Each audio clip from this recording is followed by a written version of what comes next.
bëgg nit di toog fukki at doo ko gis waaw te sa bëgg-bëgg di yokk loolu ca yàlla la jóge. Le silence. Toujours rien.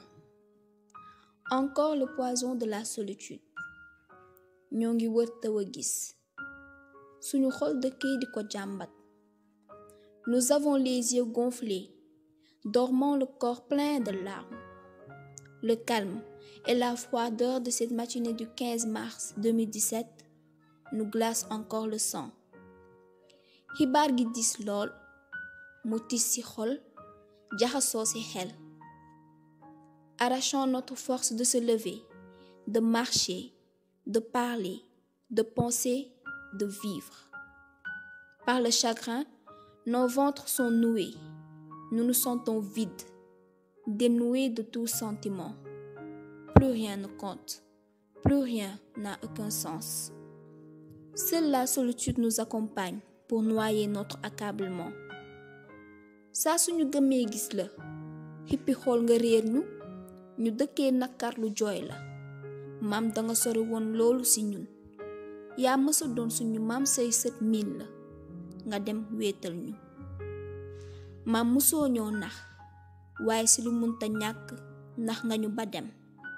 Que nous reste-t-il? Lan? Souvenirs chaleureux et sentiments douloureux. Ces fragments d'images ambigués entre nos esprits.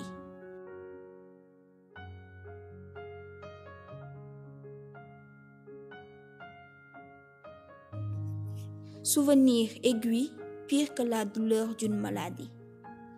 mbégte lañu daan am di la gis saa su ne. sa reetaan jaral ñu lu ne. pare ngir teewal la fu ne. sa jëmm jaral ñu bàyyi ku ne. cey suñu góor gi. sa xoolin. say bët di tàkk ba mel ni weer. maam yaay ki ñu jëlee ci lëndëm andi ñu ci leer.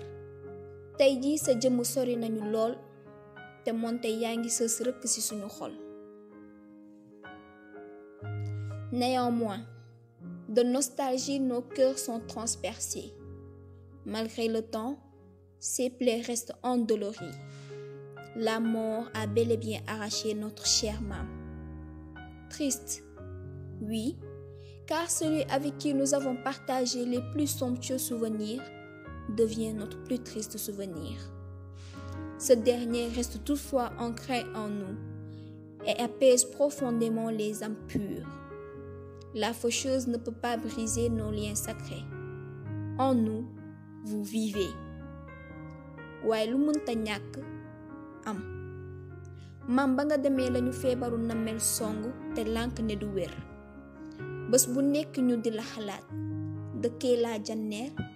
xol beeg xel bi di xataraayu ba gaañu ruux gi. jëmm ji tërëf. gëm-gëm di ñu téye. pas-pas di ñu dalal. diggante bi rekk moo ñu tàkkale. waaye gëm naa ne amul dara lu muy xajamal ci suñu cofeel. jëmm ju làkku xol yuy gisee. Vous êtes codé en nous, Mam, comme une empreinte gravée dans le marbre éternel. Nous sommes voués à suffoquer de la tristesse qui a pris notre plume. Le temps nous a pris toute notre force d'écriture et veut nous ancrer dans le silence. Mais il ne nous empêchera jamais, jamais de penser à vous. Lumineuse rupture, elle nous laisse seuls, entourés de souvenirs égarés. Nous percevons nos vies et leurs amertumes. Cette solitude nous semble plus vive que le sang.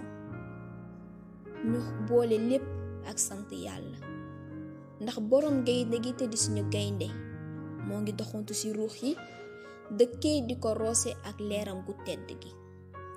cër la gu la yàlla sédd nga njaboote ñu nga jubbanti boot rogganti yenu yen gi saba muy diis te yuuxu woowuti wallu ci pénc mi. Une flamme éteinte, une fleur fanée, notre personne est étreinte, noyée dans une mare de larmes salées. Nos joies par cet orage sont effacées. Yàlla dootuñu sédd abadan jëmm ak leer gu mel ni almaktoum.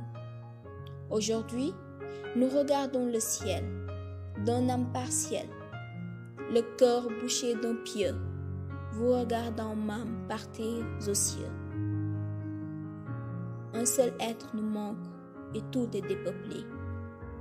Nos larmes salées s'écroulèrent sur le pavé, vous disant, nous vous aimerons, même parmi les étoiles. ñoo doonoon sa ndénkaane ci yàlla maam waaye tey sa dem gi tiis nañu ba tax ñu lay wax dénk nañu la yàlla al maktum